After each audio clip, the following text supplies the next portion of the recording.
Un tout autre sujet à présent avec la lutte contre la contrebande en Côte d'Ivoire. Le pays se dote de 6 nouvelles vedettes. Ces équipements nautiques viennent ainsi renforcer les capacités des douanes en milieu maritime, lagunaire et fluvial. Le ministre du Budget et du portefeuille de l'État, Moussa Sanogo, a procédé il y a quelques jours à la remise des clés. L'enseigné Bakayoko.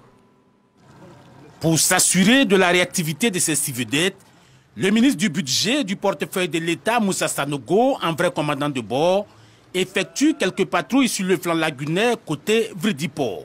Dans le poste de pilotage également, le général Pierre-Alphonse Da constate la puissance de l'engin nautique qui vient renforcer les capacités opérationnelles des douanes ivoiriennes. La surveillance du territoire douanier ne se limite pas, ou du moins ne se fait pas, qu'avec du matériel roulant par terre. Il y a aussi du matériel indispensable pour la surveillance des plans d'eau maritimes, lagunaires et fluviales.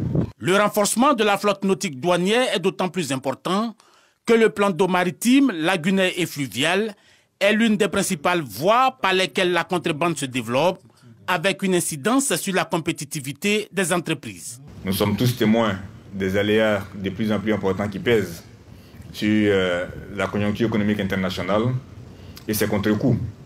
D'ailleurs, je crois que l'évolution des recettes douanières, c'est récent, puisque l'État a dû renoncer à prélever certaines taxes. La mise en service de ces 6 vedettes sur les 18 nécessaires pour être efficace s'inscrit dans un programme plus vaste d'équipement des douanes ivoiriennes. Programme qui se traduit par le déploiement de scanners dans le bureau frontière et de la vidéosurveillance qui devrait s'étendre vers le nord, l'un des sanctuaires de la fraude douanière. L'État a fait beaucoup, l'État a fait sa part.